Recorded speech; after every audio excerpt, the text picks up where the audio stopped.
The door to the basement was open just a crack. I hadn't meant to stop. I was coming back from the kitchen with my evening tea, the mug warm between both hands the way I always hold it since my arthritis started acting up. It was mid-October, that particular kind of cold that creeps into Ontario houses before you've admitted to yourself that summer is really gone. I was going to go back to my room, read a little, sleep early. That was my life by then. Early to bed, out of the way, quiet. And then I heard my daughter's voice through that crack in the door. She wasn't shouting. That almost made it worse. She was calm, the way people are when they've said something so many times it stopped feeling like a thing that needs softening. I just wish she'd hurry up and go, she said. The house would breathe again. My son-in-law laughed, not cruelly, just easily, the way you laugh at something you agree with. I stood there in the hallway in my socks and my house coat, 68 years old, holding a mug of chamomile tea, and I understood that I was the she. I was the thing the house needed to breathe without. I went to my room. I sat on the edge of the bed. I didn't cry right away. I just sat there and thought, how long has she felt this way? Let me go back, because the story doesn't start in that hallway. It starts 2 years earlier when my husband passed. Gordon and I had been married 41 years. He died in February, which I think is the cruelest month to lose someone in Canada. The days are short, the sky is the color of old dishwater, and the cold doesn't feel seasonal anymore.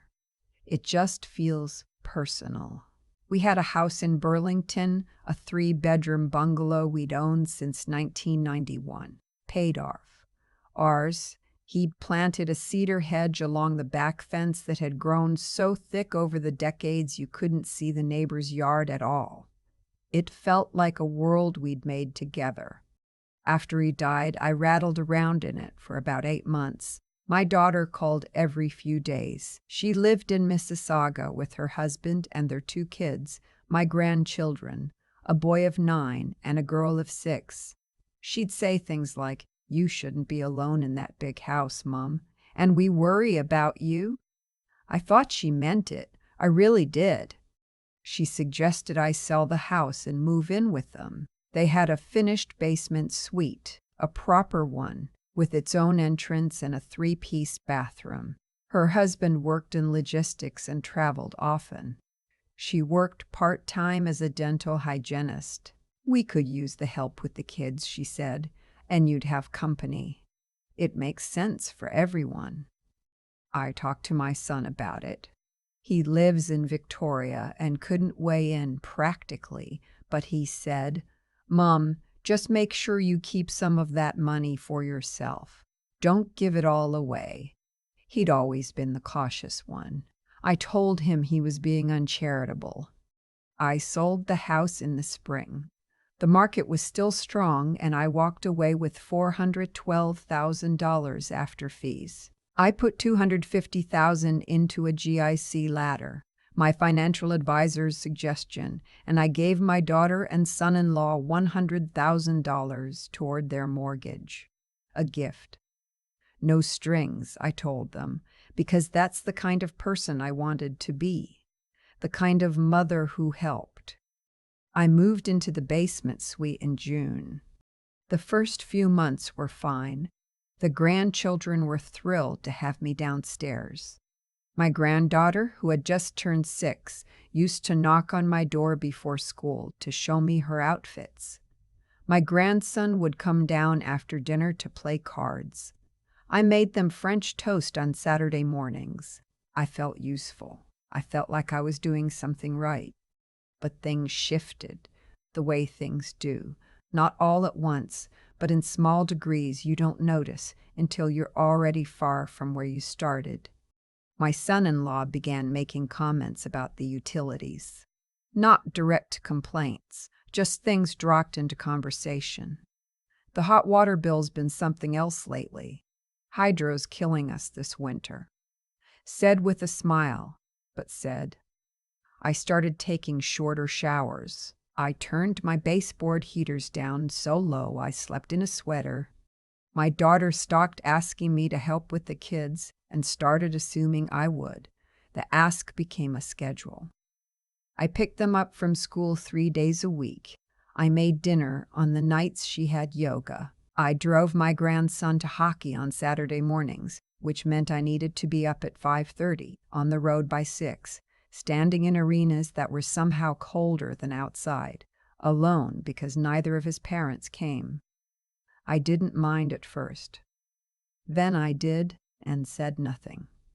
I started noticing that my opinion was welcome only when it confirmed what my daughter had already decided. If I suggested something different, about the kids' diet, about a behavioral thing with my grandson that worried me, she'd go quiet in a specific way, tight. And later her husband would make some comment that let me know the quiet had become a conversation I wasn't part of. I was paying for my own groceries, my own phone plan, my own medications. When I offered to contribute to household expenses, my son-in-law said, "Don't be silly, you're family." But when I replaced the bathroom faucet that had been dripping for 2 months, I called a plumber, paid for it myself, just wanted it fixed. My daughter asked why I hadn't told them first, as if the decision wasn't mine to make about a drip in my own bathroom. By the second winter, I felt like a tenant who'd paid a year's deposit and was now discovering the lease was different from what she'd signed. Then came the conversation with my granddaughter. It was a Wednesday afternoon in March. I'd picked her up from school and we were having crackers and peanut butter at my little kitchen table. She was 8 by then, quiet in the way observant children are quiet. She looked up at me with peanut butter on her chin and said, very matter-of-factly, "Mom says you're a financial drain." I kept my face very still. "Do you know what that means?" I asked her. "Not really," she said, "but she said it to Daddy. Is it bad?" "It means water going somewhere it shouldn't," I said. "Want more crackers?" She said yes, and I gave them to her. And I watched her, and I thought, she doesn't know what she's carried into this room. She doesn't know what she's just set down on this table between us. I didn't say anything to my daughter that night, or that week. I went to my Thursday aquafit class and smiled at the women I'd been smiling at for a year. I called my son in Victoria, and we talked about his garden and about Gordon. And I did not mention what my granddaughter had said. But I was listening differently now, the way you listen when you already know something is wrong and you're waiting for the full shape of it to reveal itself. October came, and with it, the night of the open basement door. I just wished she'd hurry up and go. The house would breathe again. I sat on my bed for a long time that night.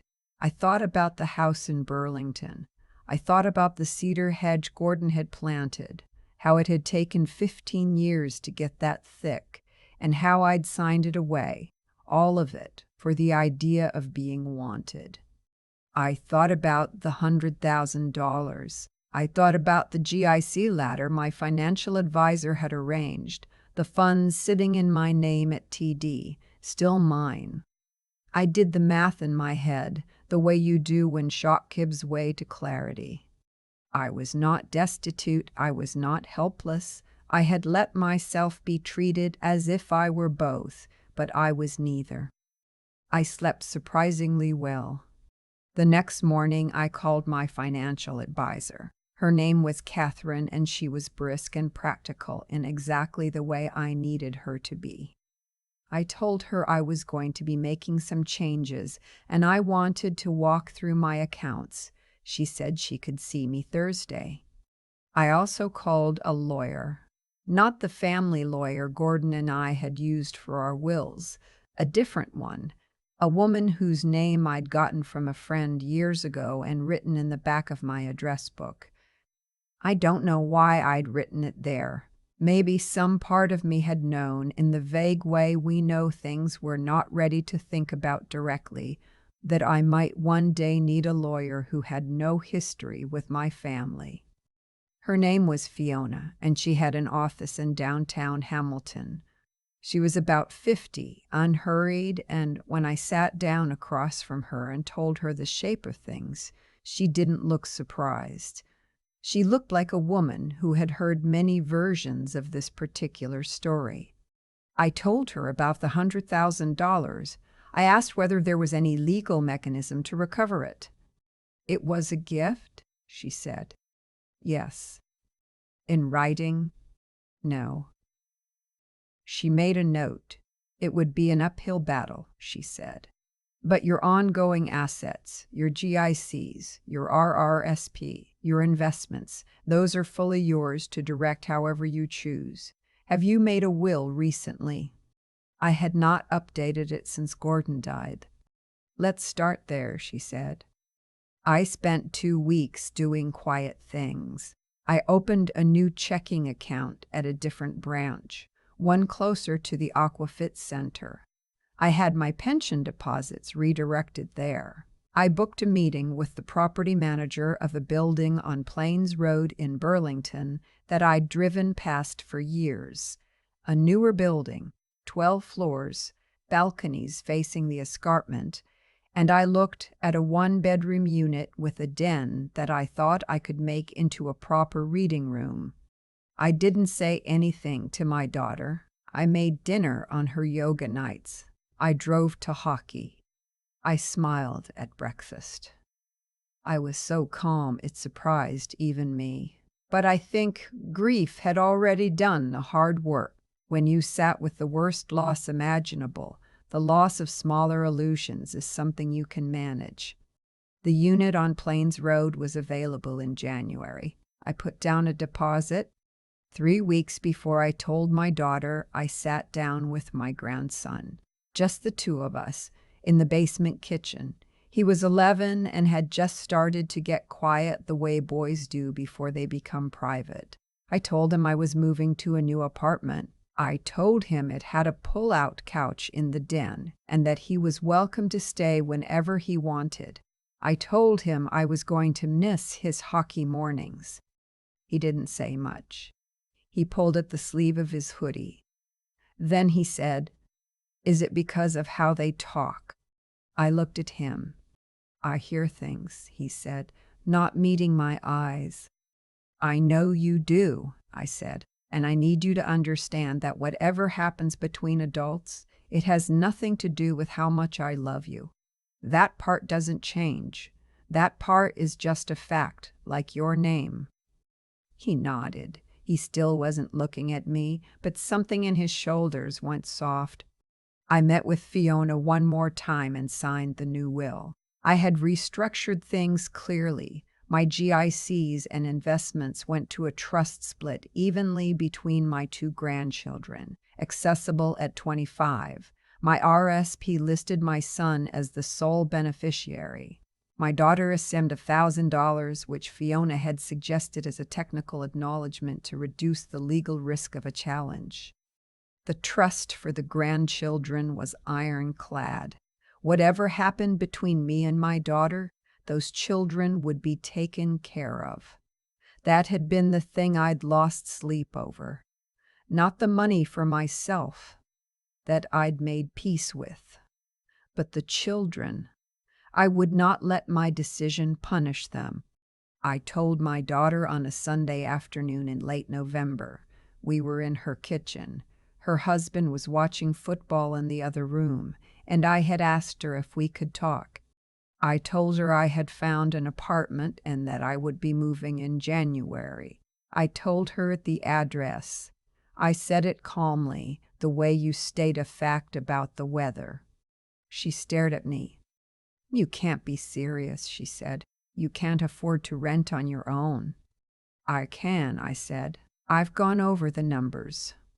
You'd be burning through your savings. I've spoken with Catherine. It's manageable." She shifted then. She sat back in her chair and her face did something I recognized. the look she'd had since she was a teenager when she realized an argument wasn't going the way she'd expected. "I thought you were happy here." I didn't answer that the way she expected me to either. I said, "I'll be happy in the apartment too. I want to be near the escarpment. I've missed having my own space." I didn't say, "I heard you through the basement door." I didn't say, "Your daughter told me I'm a financial drain." I didn't say, "I stood in the hallway in my socks and understood that I was an inconvenience you were waiting to expire." None of that. It would only have started a fight I didn't want, and, more importantly, it would have told her things she'd then know I knew, and I wasn't ready for that conversation. Maybe I never would be. Her husband came in from the other room at some point. He leaned in the doorframe and said, "Is everything okay?" in the voice menus when they already know it isn't. "Your mother-in-law is moving out," my daughter said.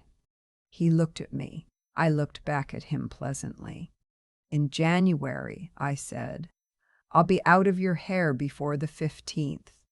There was a pause. "I didn't know you were unhappy here," he said. "I wasn't unhappy," I said, which was partly true. "I just need my own space." I think we all knew it eventually made sense.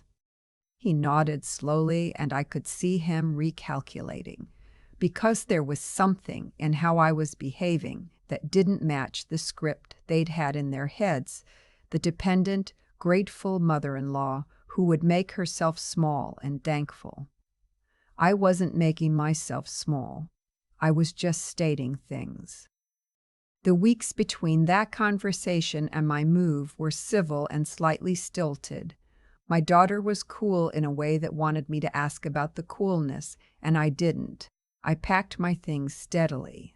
I arranged for a small moving company, 2 young men with a van who moved me in under 3 hours. I remember standing in the new apartment after they left, in the quiet of a place that was completely mine.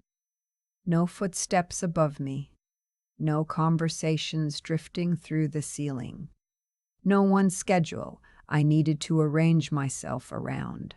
The late afternoon light came through the balcony door and fell across the floor in a long yellow rectangle, and I just stood in it for a minute, like a plant that had finally been put in a window.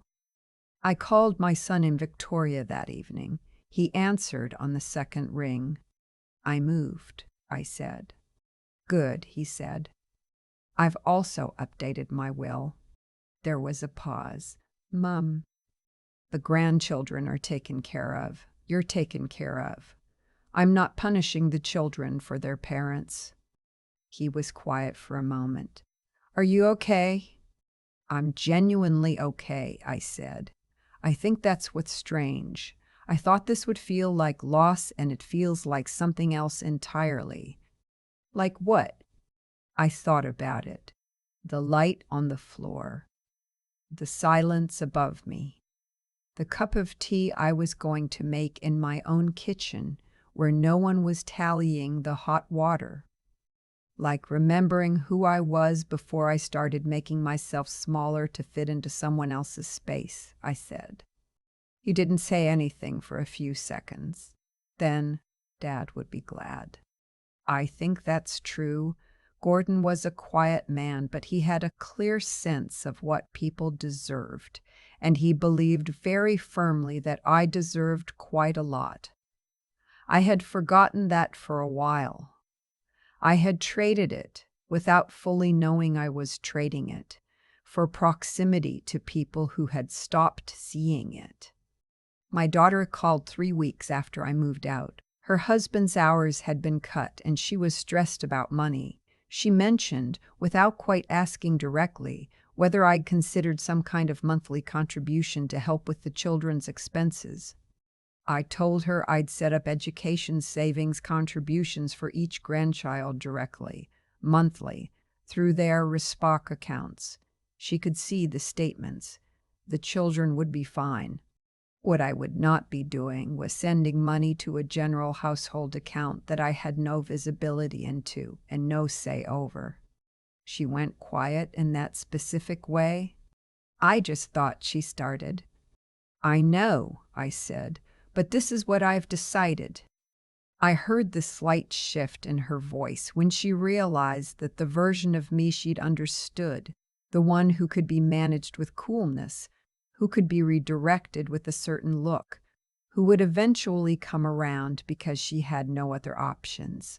That version was not who she was talking to. The conversation ended politely. I hung up and made myself a cup of tea and sat at my kitchen table looking out at the escarpment, the pale winter ridge of it against the gray November sky, and I thought about all the years I'd looked out at Gordon's cedar hedge and felt safe. I feel safe here too, I realized, differently but genuinely. My granddaughter video calls me on Sunday afternoons. She shows me her drawings. My grandson texts me when his team wins, which is not as often as he'd like, and I always text back the same thing. Proud of you regardless.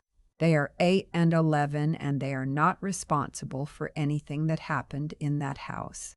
And I have made sure they will never have to be. I signed up for a watercolor class at the Burlington Arts Center in January. I am not good at it. I am slowly getting less bad at it, which is a different thing and more satisfying. I have a standing Thursday aquafit class, and afterward 4 of us go to the cafe 2 doors down and talk for too long over coffee. Last spring, I took a 2-week trip to Halifax, something Gordon and I had always talked about doing. I rented a small cottage outside the city and drove the Cabot Trail alone, which was the scariest and most beautiful thing I'd done in years. I pulled over at a lookout somewhere in Cape Breton and stood with the wind coming off the Atlantic and thought, I did not need anyone's permission to be here. I am not angry at my daughter. Or rather, I am sometimes in the particular quiet hours after midnight when things you've been managing all day have more room to move around. But anger is not the main thing anymore. The main thing is this. I know now what it cost me to disappear into someone else's life, and I know what it feels like to stop. I am 68 years old. I live alone in a 1-bedroom apartment. With a den I have turned into a reading room. I have a balcony where I keep 2 container plants that are doing better than expected. I have money in a GIC ladder, a son who calls every week, grandchildren who know I love them, and watercolors that are slowly getting less terrible. It is not the life I planned. Gordon was supposed to be in it. That part is still a wound, and it will be. And I have stalked expecting otherwise. But it is mine. Completely uncomplicatedly, finally mine. And sometimes when the afternoon light comes through the balcony door and falls across the floor, I stand in it a little longer than I need to, just to feel it. There's a moment I keep coming back to, not the one in the hallway with the tea going cold in my hands, though that was the one that changed everything. The one I keep returning to is smaller. It's my granddaughter at my kitchen table with peanut butter on her chin, telling me, very matter-of-factly, that her mother had called me a financial drain. She didn't know what it meant. She was just carrying the words from one room to another, the way children do, innocent of the weight. That's the moment I think about when I ask myself whether I did the right thing. Because I look at her face in that memory, curious, unbothered, already reaching for more crackers, and I think she deserved better than to grow up watching someone she loved disappear a little more each year, trying to earn a place in a house that had already decided she didn't belong. I've thought a lot about what went wrong and why. Not to assign blame exactly, but because I think we owe ourselves honest accounting. I made it easy for things to go the way they did. I gave money without conditions, moved in without agreements, absorbed small humiliations without naming them. I told myself that was love, and maybe it was, but it was also a kind of carelessness about my own worth. When we don't hold a clear line about how we expect to be treated, we shouldn't be entirely surprised when that line gets crossed. That's not cruelty on the other person's part. That's just what happens in the absence of honesty. What I had to find again, and I say again because I think I'd had it once and lost it somewhere in the long years of being a wife and mother and then a widow, was the ability to see my situation clearly and act on what I saw. Not react. Act. There's a difference. Reacting is what you do in the hallway and the first shock of it. Acting is what you do 3 weeks later when you call a lawyer and open a new bank account at a branch where nobody knows your daughter. I'm proud of how I handled it. I say that plainly because I think women of my generation were trained out of saying things like that. But I thought about the grandchildren before I thought about myself. I made sure they were protected. I didn't burn anything down out of anger.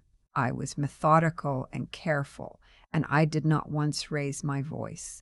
I kept showing up to hockey mornings and yoga night dinners right up until I didn't, and I left without a seam, without a list of grievances, without asking anyone to feel sorry for me. That takes something, a kind of quiet determination that I didn't know I still had. Gordon used to say I was stronger than I gave myself credit for. I thought he was being kind. I understand now he was being accurate. The life I have now is not the one I planned, but it is one I chose with clear eyes, in full knowledge of what I was walking away from and what I was walking toward. That feels like something worth protecting. It feels, actually, like the most important thing I've done in years. The watercolors are still not very good. The escarpment is still there every morning. The light still falls across the floor in the afternoon, and I still stand in it, sometimes, just because I can.